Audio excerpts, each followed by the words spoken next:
Cricket ಲೋಕದಲ್ಲಿ ಕಳೆದ ಒಂದು ವಾರದಲ್ಲಿ ನಡೆದ ಅತಿ ಪ್ರಮುಖ ಸುದ್ದಿಗಳು.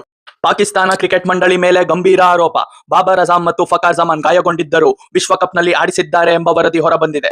ಪಾಕಿಸ್ತಾನದ ಅಹಮದ್ ಶೆಹಜಾದ್ PSL ಲೀಗ್ ಬಗ್ಗೆ ಟೀಕೆ ಮಾಡಿ ಅದನ್ನು ರಿಟೈರ್ಡ್ ಆಟಗಾರರ ಲೀಗ್ ಎಂದು ಹೇಳಿದ್ದಾರೆ. ಇದು ದೊಡ್ಡ ವಿವಾದಕ್ಕೆ ಕಾರಣವಾಗಿದೆ. ಕಾನ್ಪುರದಲ್ಲಿ ನಡೆದ ಡೊಮೆಸ್ಟಿಕ್ ಪಂದ್ಯದಲ್ಲಿ ಅರ್ಪಿತ್ ಎಂಬ ಆಟಗಾರ ಕೇವಲ 140 ಬಾಲ್ಗಳಲ್ಲಿ 294 ರನ್ ಗಳಿಸಿ ಸಂಚಲನ ಸೃಷ್ಟಿಸಿದ್ದಾರೆ. BGMI ಗೇಮ್ ಈಗ ಚೆನ್ನೈ ಸೂಪರ್ ಕಿಂಗ್ಸ್ ಮತ್ತು ಕೋಲ್ಕತಾ ನೈಟ್ ರೈಡರ್ಸ್ ಜೊತೆ ಸೇರಿ ಹೊಸ ಅಪ್ಡೇಟ್ ನೀಡುತ್ತಿದೆ. ಕ್ರಿಕೆಟ್ ಮತ್ತು ಗೇಮಿಂಗ್ ಒಂದಾಗುತ್ತಿರುವುದು ಗಮನಾರ್ಹ. ನೇಪಾಳದಲ್ಲಿ ನಡೆಯಬೇಕಿದ್ದ ಟ್ರೈ ಸೀರೀಸ್ ನೇಪಾಳ, ನೆದರ್ಲ್ಯಾಂಡ್ಸ್ ಮತ್ತು ನಮೀಬಿಯಾ ತಂಡಗಳ ನಡುವೆ ನಡೆಯಬೇಕಿತ್ತು. ಆದರೆ ಹೊರಗಿನ ಪರಿಸ್ಥಿತಿಗಳ ಕಾರಣ ಈ ಸರಣಿ ಮುಂದೂಡಲಾಗಿದೆ. IPL ಹೆಸರಿನ ಬಗ್ಗೆ ಕಾನೂನು ವಿವಾದವೂ ಎದುರಾಗಿದೆ. ಕೆಲವರು IPL ಹೆಸರಿನ ಬಳಕೆ ಮತ್ತು ಟ್ರೇಡ್ ಮಾರ್ಕ್ ಬಗ್ಗೆ ಪ್ರಶ್ನೆ ಎತ್ತುತ್ತಿದ್ದರು.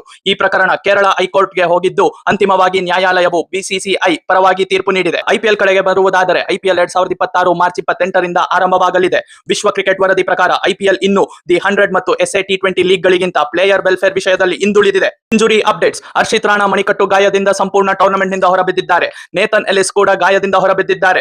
ಪ್ಯಾಟ್ ಕಮಿನ್ಸ್ ಮತ್ತು ಜಾಶ್ ಹೇಜಲ್ವುಡ್ ಮೊದಲ ಪಂದ್ಯಗಳಲ್ಲಿ ಕಾಣಿಸಿಕೊಳ್ಳುವುದಿಲ್ಲ.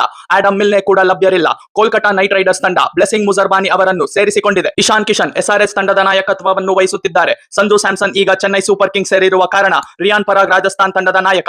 Defending champions royal Challengers Bengaluru Virat Kohli ಉತ್ತಮ ಫಾರ್ಮ್ ನಲ್ಲಿ ಕಾಣಿಸುತ್ತಿದ್ದಾರೆ. ಇವು ಕ್ರಿಕೆಟ್ ಲೋಕದ ಈ ವಾರದ ಅತಿ ಪ್ರಮುಖ ಸುದ್ದಿಗಳು. ಇನ್ನಷ್ಟು ಅಪ್ಡೇಟ್ಗಳಿಗಾಗಿ ಫಾಲೋ ಮಾಡಿ 22 ಯಾರ್ಡ್ಸ್ ವಿತ್ ನಿಖಿಲ್. ಧನ್ಯವಾದಗಳು.